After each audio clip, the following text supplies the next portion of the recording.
नमस्ते दोस्तों, मनवा माइंड चैनल में आपका स्वागत है। आज हम लेकर आए हैं पार्ट 4, जिसका आप सबको इंतजार था। तो चलिए आज की कहानी शुरू करते हैं। अरे बाप रे, क्या सच में तुम्हें खदान मिल गई? हाँ, हमने खुद देखा है। खदान अयस्कों से भरी हुई है और सबसे बड़ी बात, वहां राक्षसों का कोई निशान नहीं मिला। यह तो बहुत बड़ी राहत है।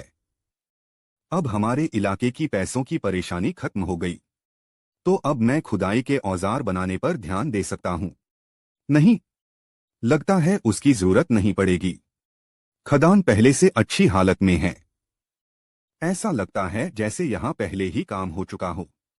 अगर हमारे पास सही लोगों की संख्या हो तो हम यहां से अच्छा मुनाफा कमा सकते हैं। लगता है इस क्षेत्र की नींव अब पूरी तरह मजबूत हो चुकी है। मैंने राक्षसों को पहाड़ों के अंदर और गहराई में धकेल दिया है ताकि कोई लड़ाई न छिड़े। अगर कभी जरूरत पड़ी तो वही लोग हमारी सेना की ताकत भी बन सकते हैं। युवा स्वामी, यह सब आपकी वजह से हुआ है।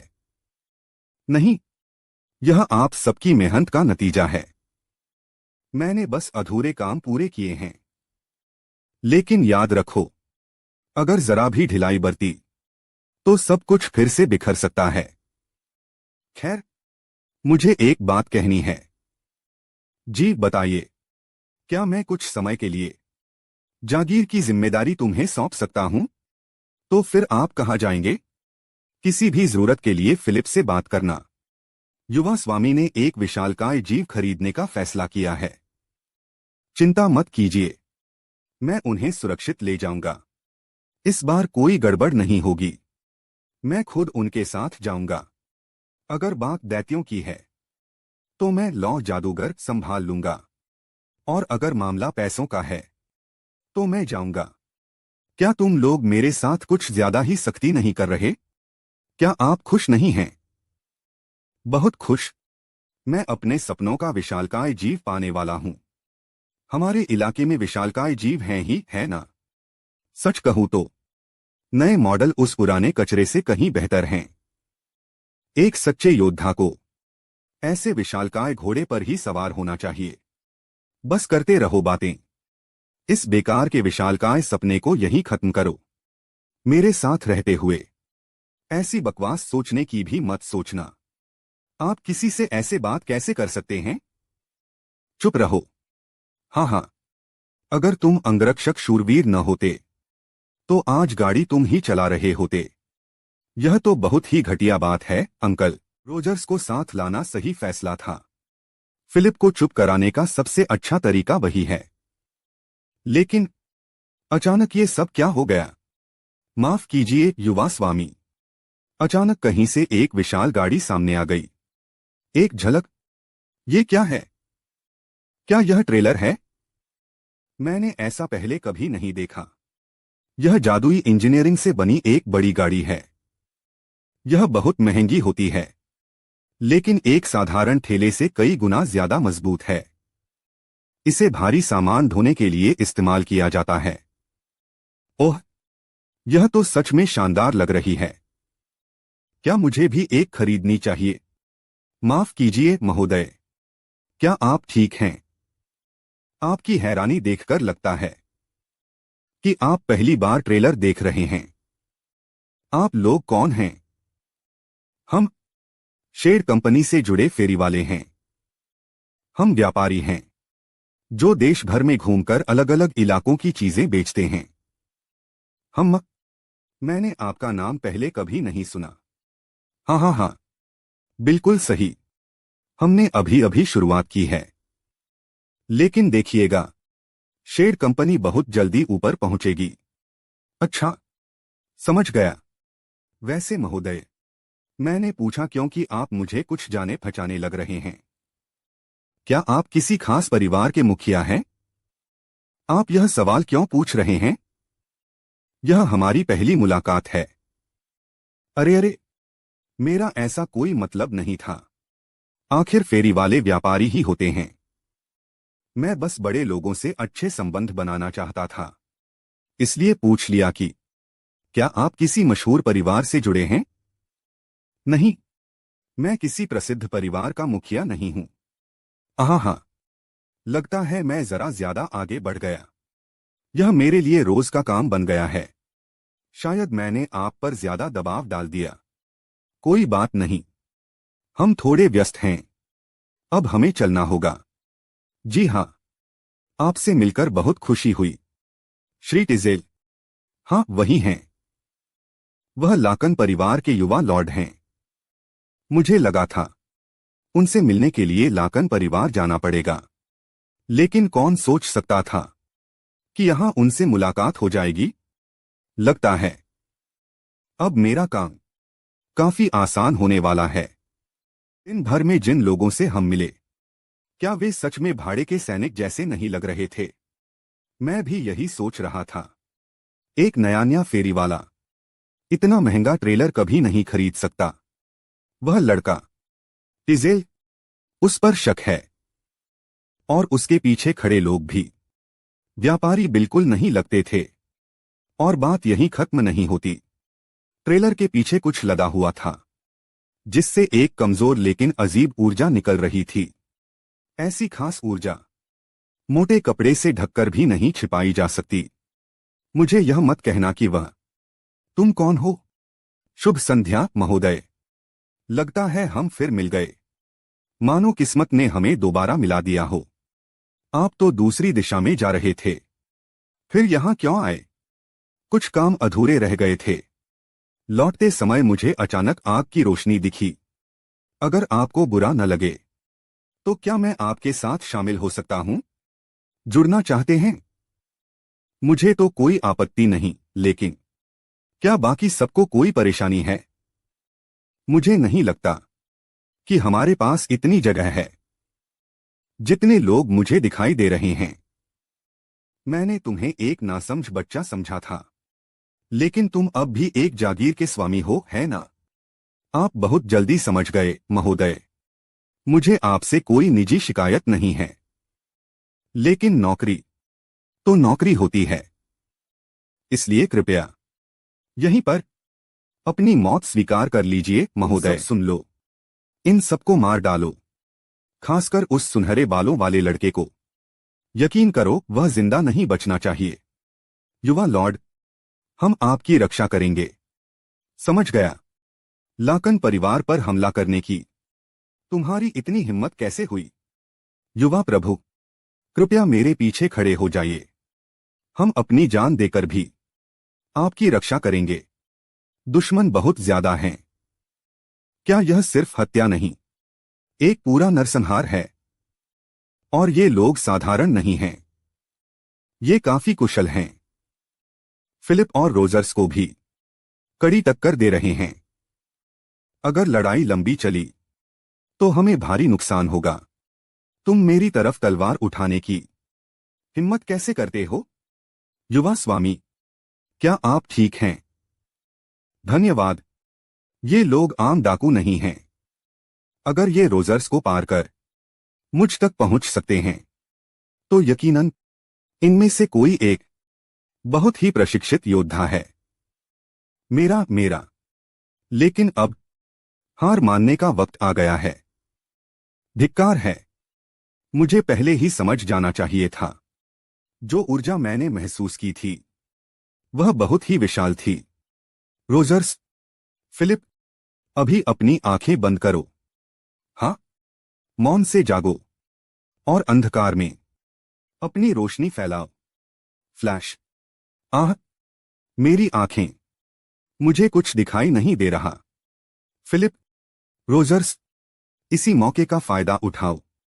भागो। जी महोदय। धिक्कार है। उन्हें भागने मत दो, जल्दी पीछा करो। लेकिन बॉस, हमारी आंखें, संभलो। हमें कभी बताया ही नहीं गया था कि लक्ष्य जादू का इस्तेमाल कर सकता है। हमें बिल्कुल उम्मीद नहीं थी। इसे रोको, वो कमीना बच्चा। मैं तुम्हें पकड़ूंगा और यकीन दिलाऊंगा कि तुम्हारी मौत बहुत दर्दनाक होगी। इस खतरनाक हालात से निकलने की क्या शानदार योजना थी, जैसा कि युवा स्वामी से उम्मीद थी। आप वाकई कमाल हैं। किसने सोचा था कि आप में जादू की इतनी बड़ी प्रतिभा होगी? युवा स्वामी, आप हर बार हमें चौंका देते हैं। अंकल जी, मुझे पूरा यकीन है।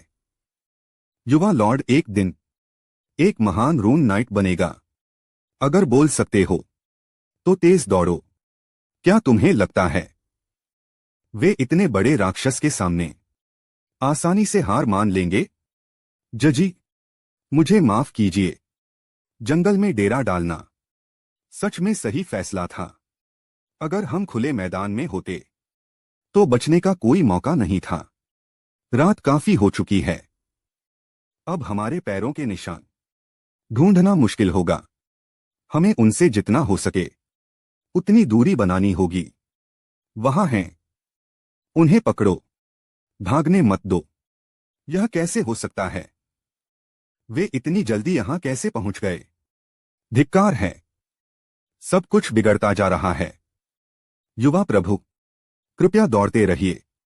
ये लोग, इनकी संख्या पहले से आधी भी नहीं है। फिलिप रोजर्स, क्या तुम दोनों संभाल पाओगे? तुम्हारे सामने वाले काफी कुशल लगते हैं। क्या आपको हम पर भरोसा नहीं है? पिछली बार हम अपनी असली ताकत दिखा ही नहीं पाए थे। हाँ, माफ कीजिए, लेकिन अगर आप यहां रहे युवा स्वामी, तो हम पूरी ताकत से नहीं लड़ पाएंगे। मैं समझता हूं। तो यह लड़ाई मैं तुम दोनों पर छोड़ता हूं। इस बार हालात अलग हैं।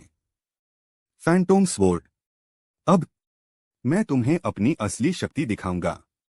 युवा स्वामी को चोट पहुंचाने की तुम्हारी हिम्मत कैसे हुई? दया की भीख मांगने की अब कोई जरूरत नहीं है। अरे तुम खुद को व्यापारी कहने वाले लोग, अगर तुमने लाकन के योद्धा कबीले पर तलवार उठाने का फैसला किया है तो समझ लो तुमने इसकी कीमत चुकाने का भी फैसला कर लिया है। आग आग लगी है। जल्दी करो, पानी लेकर आओ। धिक्कार है, पानी से आग बुझ ही नहीं रही। राजकुमारी, यह साधारण आग नहीं है। ऐसा लग रहा है जैसे इसमें तेल डाला गया हो। यह बहुत खतरनाक है। कृपया यहां से दूर चलिए।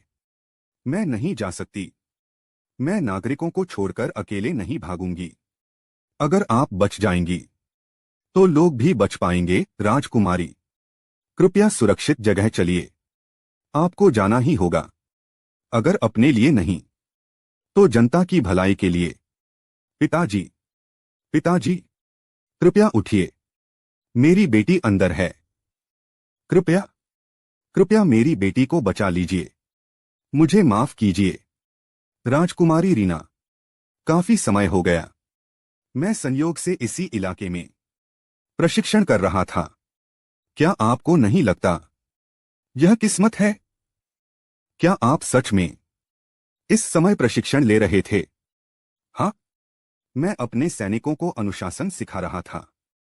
इसीलिए हम रात में भी अभ्यास करते हैं ताकि लोग सुरक्षित रहें। तुम्हारी हिम्मत कैसे हुई इतना बड़ा झूठ बोलने की? राजकुमारी रीना, मैंने आपको पहले भी बताया था, इन लोगों को सबसे ज्यादा दर्द आप ही ने दिया है। राजकुमारी, अपने कर्मों पर पछताते रहिए। अपनी बेबसी में तड़पती रहिए। हाँ हाँ हाँ हाँ, काउंट मोनाक, मैं कभी नहीं भूलूंगी। मैं तुम्हें कभी माफ नहीं करूंगी। वे अब मेरा पीछा नहीं कर रहे हैं। लगता है रोजर्स और फिलिप उन्हें रोकने में सफल हो रहे हैं। मुझे अब तक नहीं पता कि इन सब के पीछे असली दिमाग कौन है, लेकिन इतना साफ है, वे लोग इतने ताकतवर हैं कि एक विशालकाय राक्षस तक जुटा सकते हैं।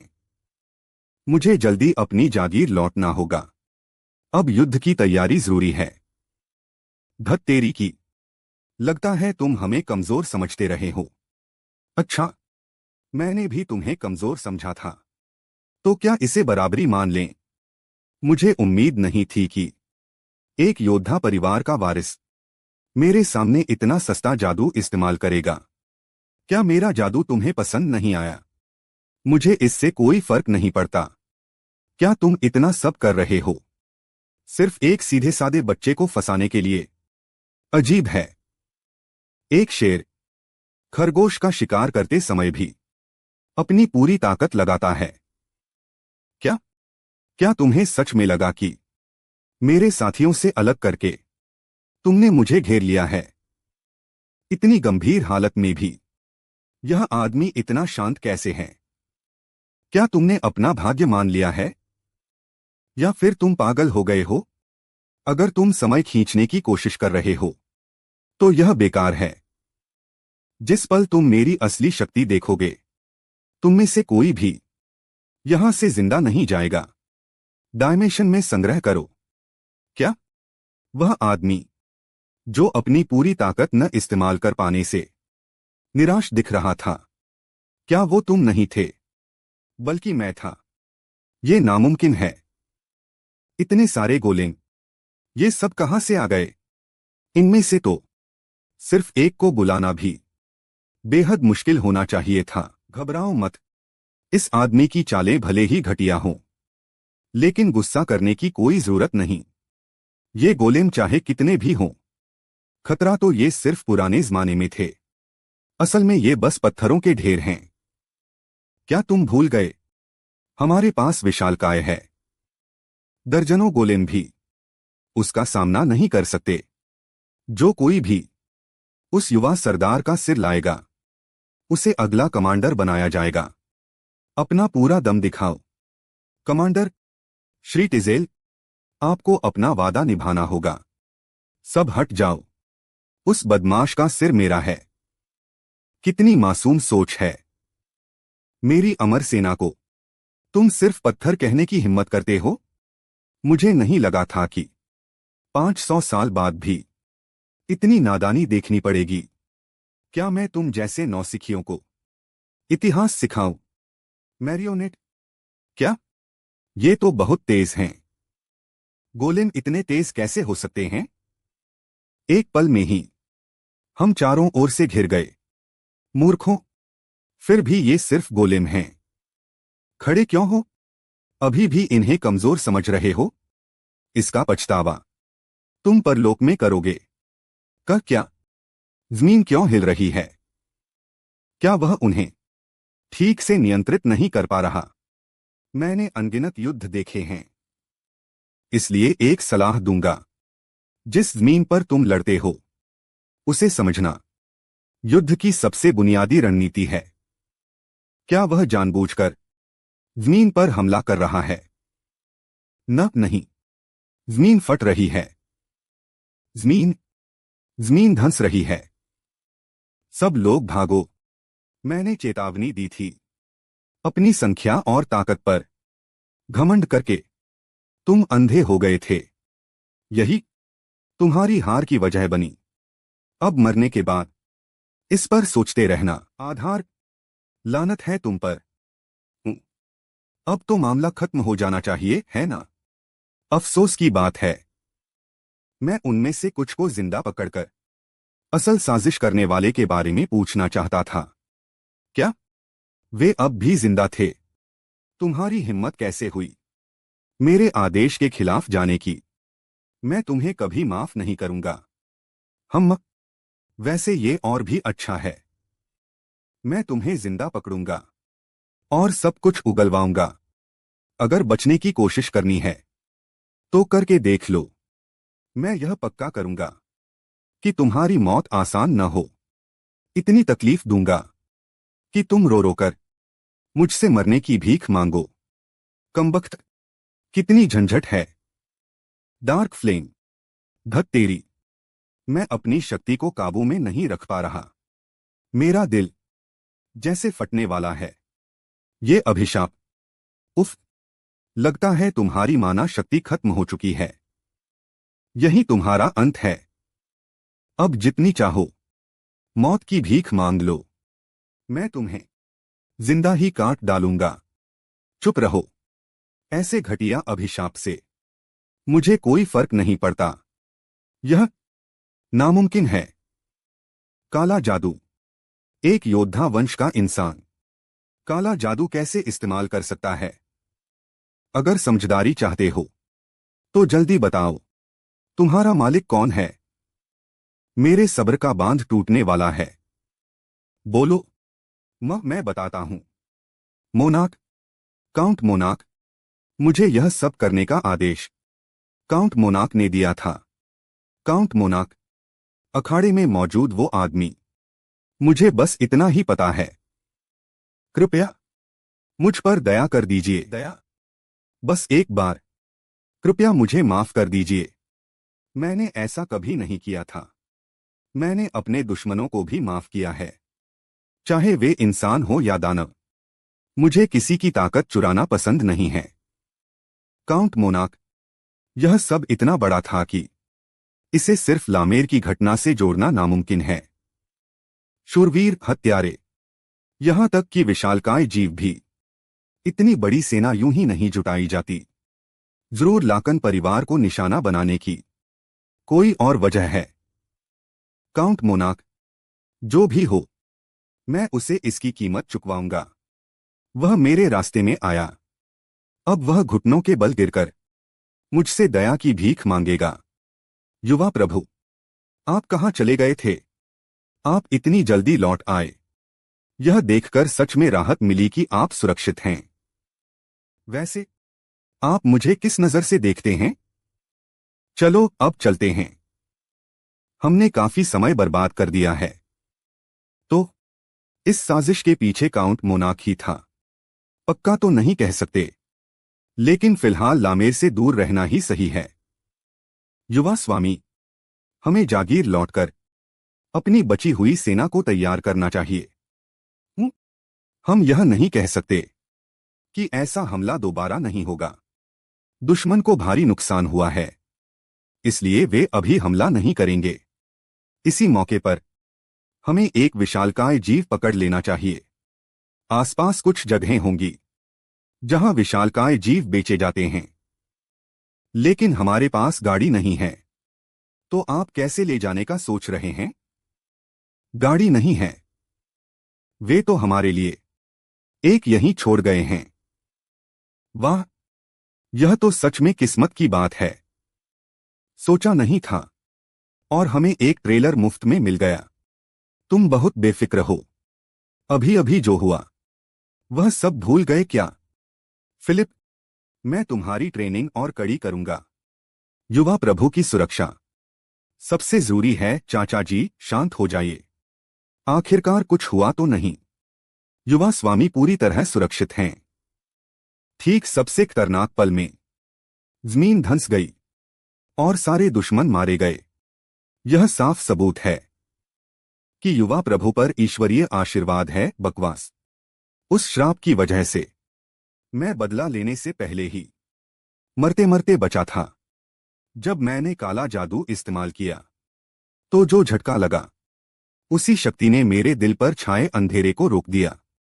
यह निश्चित रूप से उसी श्राप का असर है, लेकिन अब मेरे पास ऐसी ताकत है जो उस श्राप का सामना कर सकती है। फिर भी मेरा मौजूदा दायरा बहुत छोटा है। आखिर कौन है जो इतना भयानक श्राप दे सकता है? Central imperial capital. तो क्या तुम वही लड़के हो, डेरेन? हाँ, लेकिन आपने मुझे यहां क्यों बुलाया है? मध्यस्थ के रूप में। तुम्हें पिछले साल का आदेश याद है ना? दानव राजा सेमन के महल की सुरक्षा का। हम जीत के बहुत करीब थे, लेकिन किसी ने हमारे रास्ते में दखल दे दिया और हम। तो क्या मैं ही तुम्हारे रास्ते में आ गया था? दिलचस्प है। एल्डर, क्या तुम जानते हो वह कौन था? कृपया दया कीजिए। मैं इस बार जरूर सफल हो जाऊंगा। किसने कहा कि मैं तुम्हें मार दूंगा? मैं तो बस शिष्टाचार निभा रहा हूं। बस इतना बताओ, मेरी योजना में रुकावट डालने वाला कौन था? Magic tower city, Brendan. यह जगह वाकई हैरान करने वाली है। लामेर से भी कहीं ज्यादा भीड़, और होना भी चाहिए। आखिर ब्रेंडन में ही महाद्वीप का सबसे प्रसिद्ध मैजिक टावर है। सड़कों पर हर तरफ जादूगर हैं, व्यापारी, तकनीशियन, सब एक ही लक्ष्य के लिए इकट्ठा हैं, शहर को आगे बढ़ाना। यही जगह एक विशालकाय पाने के लिए सबसे सही है। यहां साधारण योद्धा से लेकर महान नायकों तक हर दर्जे के विकल्प मिलते हैं। कुछ तो ऐसी जगहें हैं जो हर महीने दर्जनों विशालकाय बना देती हैं। अगर हम यहां तक आए हैं तो मैं आपसे बहुत उम्मीदें रखता हूं, युवा स्वामी। युवा स्वामी, ज्यादा देखने की जरूरत नहीं। वेरिटास मैजिक टावर की एक शाखा यहीं पास में है। विशालकाय निर्माण की शुरुआत वेरिटास मैजिक टावर से ही हुई थी, इसलिए वही सबसे भरोसेमंद हैं। महाद्वीप में जितनी भी मशहूर विशालकाय मूर्तियां हैं, ज्यादातर यहीं बनी हैं। वेरिटास मैजिक टावर, तो यहां उनकी शाखा भी है। गोलेम पर आधारित नई जादुई तकनीक। महोदय, आप तो असाधारण प्रतिभा हैं। आपका शोध पूरी दुनिया बदल सकता है। आप बहुत ज्यादा तारीफ कर रहे हैं। यह सब आपके सहयोग से ही संभव हुआ है। अजीब है, मानो कल की ही बात हो। 500 साल में वे इतने आगे बढ़ गए कि यहां शाखा तक बना ली। मैं इस मौके पर उनकी असली सच्चाई जरूर देखूंगा। मुझे उन्हें पैसे देना पसंद नहीं, लेकिन अगर प्रदर्शन अच्छा हुआ तो मैं खरीद लूंगा। फिर मैं उसे खोलकर उसकी ताकत और कमजोरियां समझूंगा और उससे भी बड़ा विशालकाय बनाऊंगा। रुकिए, यहां हर कोई प्रवेश नहीं कर सकता। केवल प्रतिष्ठित परिवारों को ही अनुमति है। कैसी बदतमीजी है! बिना पहचान जाने ही मुझे नीचा दिखा रहे हो। यह हैं लाकन विस्कोंटी के उत्तराधिकारी, लॉर्ड ल्यूक। तुरंत सम्मान दिखाओ। लाकन विस्कोंटी, क्या वही परिवार जो अपनी गरीबी के लिए बदनाम है? इतना बड़ा सौदा करना तो दूर, क्या तुम्हारे पास इसे संभालने तक के पैसे हैं? तुम्हारी इतनी हिम्मत कि लाकन विस्कोंटी का अपमान करो। अपनी बात वापस लो। छोड़ो, ऐसे लोगों पर ध्यान देने की जरूरत नहीं। 500 साल बाद भी इनका घमंड वही सड़ा हुआ है। फिर भी यह जगह मेरी उम्मीद से कहीं ज्यादा भव्य है। अब तक देखे सभी मैजिक टावरों से कई गुना बेहतर। मुझे पूरा भरोसा है यहां बने विशालकाय गुणवत्ता और संख्या दोनों में बेहतरीन होंगे। लेकिन फिर भी यह जगह मुझे घिनौनी लगती है। तुमने क्या कहा? जो लोग शिष्टाचार नहीं जानते उन पर पैसा खर्च करना बेकार है। यही मेरा मतलब था। उनकी ऐसी की तैसी। मैं माफी चाहता हूं। शूरवीरों के कप्तान के तौर पर मेरी नाकामी की वजह से आपको यह अपमान सहना पड़ा। नहीं, इसमें आपकी कोई गलती नहीं है। अगर दरवाजे पर खड़ा आदमी ही ऐसा है तो जादुई टावर के अंदर हालात और भी खराब होंगे। इसे यूं समझिए कि हमने समय बचा लिया। चलो अब बाकी जादुई टावर देखते हैं। जी, मैं आपको अगले स्थान तक ले चलता हूं। वेरिटास के उन घमंडी लोगों को छोड़िए। अभी हमारे लिए एक विशालकाय खरीदना ज्यादा जरूरी है। बाकी हिसाब बाद में चुकता कर दूंगा। क्या इस जगह से उम्मीद रखी जा सकती है? जी हां, यह 10 जादुई टावरों में से एक है और उत्पादन की रफ्तार में इसका कोई मुकाबला नहीं। ब्रेंडन मॉडर्न मैजिक टावर, अगर गुणवत्ता अच्छी होती तो यह जगह सच में शानदार होती। इनकी कार्यशाला दूसरी किसी भी कार्यशाला से 10 गुना तेज विशालकाय बनाती है। डिजाइन वाकई बेहतरीन है। माफ कीजिएगा, आप हमारे मैजिक टावर क्यों आए हैं? सुप्रभात, मैं गैरेट हूं, मॉडर्न मैजिक टावर का महाप्रबंधक। क्या आप किसी विशालकाय की तलाश में हैं? हमें लगभग 30,000 पेसों की कीमत का एक विशालकाय चाहिए। क्या आप कुछ सुझा सकते हैं? जरूर, कृपया हमारा कैटलॉग ध्यान से देखिए। हमारे पास बिजली, रक्षा और कई खास क्षेत्रों के विशालकाय उपलब्ध हैं। उनका मार्गदर्शन साफ और सावधानी से किया जाता है और ग्राहक सेवा भी बेहतरीन है। वेरिटास के उलट, यहाँ लोग शक्ल या हैसियत देखकर भेदभाव नहीं करते। वे ग्राहकों से ईमानदारी से पेश आते हैं। लगता है 10 जादुई टावरों में से सभी बेकार नहीं हैं। अगर गुणवत्ता ठीक रही तो मैं यहीं से खरीद लूंगा। क्या आप इसकी मरम्मत नहीं कर सकते? कृपया शांत हो जाइए महोदय। यह कोई छोटी खामी नहीं है। इसकी मजबूती में ही गंभीर दोष है। जैसे ही मैं उस पर चढ़ा, वह विशालकाय टिन के डिब्बे की तरह मुड़ गया। अब यहां और समय बर्बाद करना बेकार है। तुमने कहा था कि यह जादुई टावरों का शहर है, जहां भव्य और शानदार निर्माण होते हैं। लेकिन यहां तो सब कुछ बिगड़ा हुआ लग रहा है। मैं भी यही मानता हूं। पहले जब साम्राज्य में सख्त नियम थे, तब सिर्फ ऊंची दर्जे के विशालकाय बनाए जाते थे। लेकिन अब पैसा हो तो कुछ भी बिक जाता है। यानी गुणवत्ता साफ तौर पर गिर चुकी है। यह तो एक काफी नई और अलग तरह की विशालकाय संरचना है। जरा इसे देखिए तो। मुझसे ऐसे चिपकना बंद करो, जैसे कोई भिखारी हो। हटो यहां से। वह ब्लूप्रिंट लेकर भीख मांग रहा है। अब समझ आता है कि विशालकाय चीजों की हालत इतनी खराब क्यों हो गई है। युवा स्वामी, ये योजना सूत्र काफी दिलचस्प हैं। तुमने गोलेम के सिद्धांत पर उस विशालकाय का ढांचा बनाया है। कोई कह सकता है कि यह पुराना तरीका है, लेकिन बुरा नहीं है। क्या यह म्यूट की शिक्षा का असर है? अब मुझे वह विशालकाय साफ दिखाई दे रहा है। बताओ, निवेश के लिए तुम्हें कितने पैसे चाहिए? क्या निवेश? क्या आप सच में कह रहे हैं? बाकी निर्माण के लिए करीब 10,000 पेसो चाहिए। मुझे अपनी प्रयोगशाला दिखाओ। तुमने कहा था कि पैसे की कमी है, तो मुझे लगा था जगह और औजार भी नहीं होंगे। लेकिन कम से कम एक जादुई टावर तो है। हाँ, देखने में ऐसा लगता है जैसे कभी भी गिर जाएगा। पिछला गिगेंट मॉडल अच्छा बिका था, इसलिए मैंने उसे संभाल कर रखा। लेकिन नया मॉडल बहुत समय और पैसा मांगता है, तो इसलिए यहां इतने कम लोग हैं।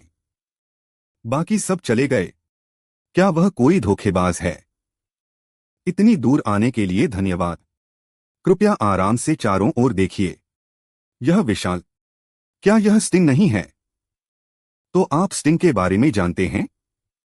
मैंने इसे पहले देखा है। उस समय विशालकाय में जादू को जीवित करने की तकनीक ने मुझे बहुत प्रभावित किया था। दिखने में यह वैसा लग सकता है, लेकिन यह स्टिंग से बिल्कुल अलग है।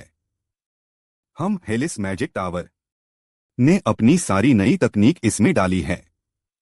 अंदर से बाहर तक सब नया है। यह है स्टिंग 2। अब मेरी रुचि बढ़ गई है। इसे पूरा होने में कितना समय लगेगा? मुख्य काम हो चुका है, बस थोड़ी सी फिनिशिंग बाकी है। लगभग 1-2 महीने लगेंगे। इतना ज्यादा समय? माफ कीजिए, इस तरह के सटीक काम में जल्दबाजी नहीं चलती। लोग भी कम हैं। शुरुआत में समय लगेगा। तो ऐसा है, अगर मैं 20,000 पेसो और निवेश करूं और आप और तकनीशियन रखें, तो क्या इसे 1 हफ्ते में पूरा कर सकते हैं? हाँ, 1 मिनट रुकिए, मैं अभी आता हूं। सुनो सब लोग, मेरे पास शानदार खबर है। हम फिर से काम शुरू कर सकते हैं। मैं तुम्हें अच्छी खासी तनख्वाह दूंगा। तनख्वाह? काम की रफ्तार बढ़ाने वाले सभी कारक अब सक्रिय हो गए हैं। जब काम रोका गया था, तब परियोजना 67% पूरी हो चुकी थी। मुझे याद है, तभी काम रुका था जब मैजिक सर्कल कोर को दोबारा ठीक करना पड़ा था। अगर ओवरटाइम का भुगतान मिलेगा, तो मैं 24 घंटे बिना रुके काम कर सकता हूं। स्थिति पूरी तरह अनुकूल है। काम शुरू करो। हे युवा स्वामी, क्या यह सच में ठीक है? इतनी बड़ी जिम्मेदारी इन्हें सौंप देना। चिंता मत करो, मैं अच्छे से जानता हूं। शोध के लिए पागल जादूगर क्या कर सकते हैं। मैं भविष्य देख रहा हूं। जब यह जगह 10 महान जादुई टावरों में गिनी जाएगी। ठीक है, जो चाहिए था वह मुझे मिल गया। अब हिसाब चुकाने का वक्त आ गया है। वहां कौन है? यहां तो कोई नहीं है। तो अब मुझे इसके बदले क्या मिलेगा? Dark invisibility. एक जादुई टावर के हिसाब से यहां की सुरक्षा बहुत कमजोर है। यूं ही इधर उधर घूमने से मुझे कुछ नहीं मिलेगा। मुझे कोई काम का जादूगर ढूंढना होगा। ठीक है, मैं अंदर आ रहा हूं। मुझे यह पहले ही कर लेना चाहिए था। सुरक्षा तो मेरी सोच से भी ज्यादा खराब निकली। यहां अधिकारियों के लिए बना खास जादुई पुस्तकालय है। मुझे बस जल्दी से एक जादू की किताब उठानी है। कोई भी जन्म से महान जादूगर नहीं होता। अगर मुझे वह किताब मिल गई तो मैं कम से कम मध्यम दर्जे का जादूगर बन सकता हूं। और शायद मैं उससे भी आगे जा सकूं। क्यों नहीं, मैं मास्टर भी बन सकता हूं। बस इंतजार करो, मेरा सुनहरा भविष्य। हम जहां भी जाऊं, ऐसे मूर्ख लोग मिल ही जाते हैं। फिर भी इस आदमी के साथ रहना मजेदार लग रहा है। हाँ हाँ हाँ, ताला लगाने की व्यवस्था भी बहुत कमजोर है। ऊंचे दर्जे के जादूगर इन बातों में बहुत लापरवाह होते हैं। मुझे याद नहीं कि मैंने हाल में किसी को अंदर आने की अनुमति दी हो। तो इसका मतलब तुम घुसपैठिए हो, है ना? नहीं, ऐसा नहीं है। मैं बस रास्ता भटक गया था और गलती से यहां आ गया। मुझे माफ कर दीजिए, कृपया। बस एक बार माफ कर दीजिए। उसकी माना शक्ति बहुत जबरदस्त है। उफ, हम अच्छा है। मुझे पूरा यकीन था कि तुम चोर हो। लगता है मैंने गलती से टावर के एक कीमती सहयोगी को नुकसान पहुंचा दिया होता। मेरे पास कुछ बेहद कीमती जादुई पांडुलिपियां हैं। ये बहुत बड़ा रहस्य है। इन्हें किसी भी हाल में बाहर नहीं जाना चाहिए। अब तुम समझे कि मैं सुरक्षा को लेकर इतना सख्त क्यों हूं? जी हां, बिल्कुल समझता हूं। मैं हमेशा टावर की तरक्की के लिए मेहनत करने वालों का सम्मान करता हूं। आपकी समझदारी के लिए बहुत बहुत धन्यवाद। सच कहूं तो यह सब मेरे लिए काफी बोझ बन गया था। एक मैजिक टावर के सहयोगी के तौर पर आप जरूर जानते होंगे नए हीरोग्रेड जायंट के बारे में। हीरोग्रेड ऐसे दैत्य पूरे महाद्वीप में बहुत ही कम हैं। तुम्हें काफी जानकारी है, लेकिन इतनी बड़ी ताकत के साथ सबसे बड़ा डर होता है राज का बाहर आ जाना।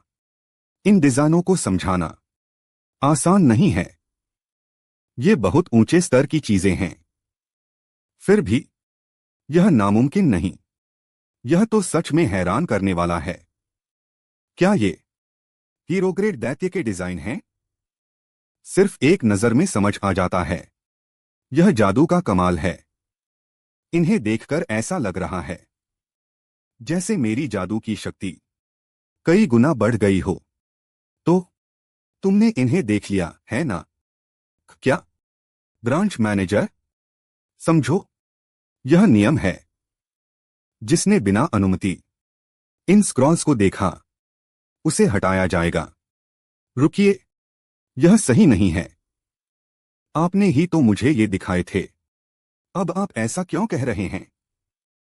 तुम्हें इनकी तरफ देखना भी नहीं चाहिए था। तुम पागल हो, घटिया इंसान। कृपया, मुझसे गलती हो गई। हाँ, तुम जैसे इंसान को इतनी बड़ी ताकत की लालच रखने की हिम्मत कैसे हुई? अगर तुम्हें अपनी सीमा पता होती तो आज यह हालत न होती। अगले जन्म में अपनी जगह पहचान कर जीना। तुमने ये राज सिर्फ इसलिए दिखाए ताकि उसे मारने का बहाना मिल जाए। तुम शुरू से ही उसे मारना चाहते थे, है ना? मुझे पता था। अतीत हो या आज, वेरिटास मैजिक टावर अब भी पागल ही है। हम मैजिक टावर का नया हीरो ग्रेड दैत्य। इसका डिजाइन बहुत जटिल है। इसे समझने में मुझे और समय चाहिए। मैं नहीं जानता तुम कौन हो, लेकिन सामने आ जाओ। क्या तुम वेरिटास मैजिक टावर के ब्रांच मैनेजर थे? लगता है तुम्हारी समझ अब भी ठीक है। तुम्हें किसने भेजा? तुम क्या चाहते हो? मेरा मकसद वही जो 500 साल पहले था, इस दुनिया को साफ करना। तुम जैसे सड़े हुए लोगों से। तुम्हारी इतनी हिम्मत वेरिटास के ब्रांच मैनेजर को ऐसा कहने की?